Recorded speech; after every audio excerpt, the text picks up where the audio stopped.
Why did Ukraine lose Vuhledar? How is Russia making up for its huge losses? And how could the escalation in the Middle East impact Ukraine? This is week 136 of Russia's full-scale invasion of Ukraine. I'm Anna Belokur, reporting to you from Kyiv, and I'll be taking you through the top 3 stories from Ukraine this week. Kyiv has officially withdrawn from Vuhledar, a small city in Donetsk Oblast that has been one of Russia's primary targets in recent weeks. This is a tactical blow to Ukraine, as the city's capture opens up opportunities for Russia to move further in Donetsk Oblast as part of the campaign to occupy the major logistics hub of Pokrovsk. But it's also a symbolic blow, as Vuhledar has been in Russia's crosshairs since 2014. When commenting on the withdrawal from Vuhledar, President Volodymyr Zelensky said that when Russian forces destroy the positions of our troops, we must protect their lives because they are more important than any buildings. Using the opportunity, Zelensky said that Ukraine cannot stop Russia without the appropriate weapons. To the north, near Pokrovsk, this week saw the largest recorded case of mass execution of surrendered soldiers on the battlefield in Ukraine, when Russia shot 16 Ukrainian prisoners of war. Though the execution of POWs is a war crime as defined by the Geneva Conventions, there's evidence of multiple cases when Russian soldiers killed captive Ukrainian soldiers, in some instances exceptionally violently. Ukraine's Prosecutor General's office has said that the murders are a systemic part of Russian military culture. As of this year, the agency is investigating over 50 similar executions, although the actual number of such violations is likely significantly higher. Russia may also be finally preparing to push back in its own Kursk Oblast after the last unsuccessful attempt several weeks ago. There are reports of intensified missile and drone strikes in the area, and Kyiv even claimed that Russia was striking settlements with no Ukrainian military presence, which is punishing its own local population more than anything.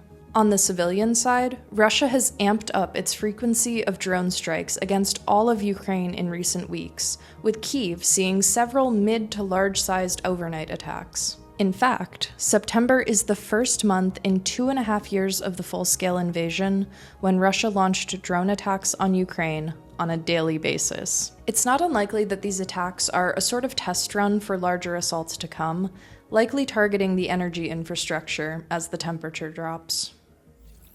September was the second deadliest month for Russian troops since the start of the full-scale invasion, with over 38,000 casualties reported by Ukraine.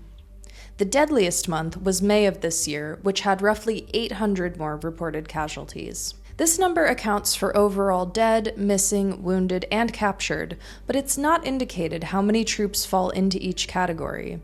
It's also not clear where the losses occurred, although the high total was probably the result of Russia's ongoing offensive in Donetsk Oblast. As losses mount, Russia is facing the prospect of a second, likely hugely unpopular wave of mobilization. In the meantime, Russian President Vladimir Putin is taking other steps to increase Russia's manpower. On October 2nd, Putin signed a law that excuses defendants from criminal liability if they join the army. The Russian government wants to conscript 20,000 of the nearly 60,000 prisoners who are currently held in pre-trial detention centers, according to the independent Russian news outlet iStories. Mobilization certainly won't make Russians happier about the war, but it still doesn't seem to be a tipping point for public sentiment. That is to say, Russia isn't in danger of running out of men anytime soon, no matter how many casualties it suffers and how desperate its recruiting methods get. In the meantime, Ukraine's efforts to mobilize more troops this year have been slow and at a rate that doesn't allow for rotation or reinforcement at the levels needed after 2.5 years of fighting. As long as Russia continues gaining ground in its slow, grinding advance in the east, it'll keep recruiting and sacrificing troops at about the same rate, likely with little pushback from the Russian public. Our mission is to provide quality independent journalism from wartime Ukraine, and we need your help to do it. When you support our work, you not only allow us to continue our reporting, but you also gain access to the many perks of the Kyiv Independence community membership. For as little as $5 a month, you can receive exclusive content, Q&As with the staff, access to our Discord server, discount codes for our merch store, and more. Visit the link in the description below to learn more. On Tuesday, Iran launched 180 projectiles at Israel in an unprecedented escalation of growing tension and conflict. Although the attack didn't cause any casualties, Israel has vowed to retaliate, with the US's backing. At the time of recording this, we're waiting to see what that retaliation entails and how far things escalate in the immediate future. There are several ways that this conflict connects to and potentially affects Ukraine.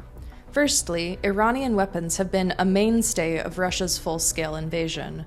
It's not impossible that being drawn into a conflict of its own would limit Iran's ability to continue supplying Russia with missiles and drones. Another likely possibility is that a new conflict could reshape global oil markets, with prices spiking, and with them, Russia's oil revenue to fund its war machine. But probably most importantly, a larger-scale war in the Middle East could draw attention away from Ukraine in the final lead-up to the US presidential election, whose outcome will define the future of aid for Ukraine. That's all for this week. We'll be back next Sunday with more news from Ukraine. Your support is what makes our work possible. If you enjoyed this video, please like and subscribe to this channel. If you'd like to become a member of the Kyiv Independent community, please visit the link in the description below. I'll see you next week.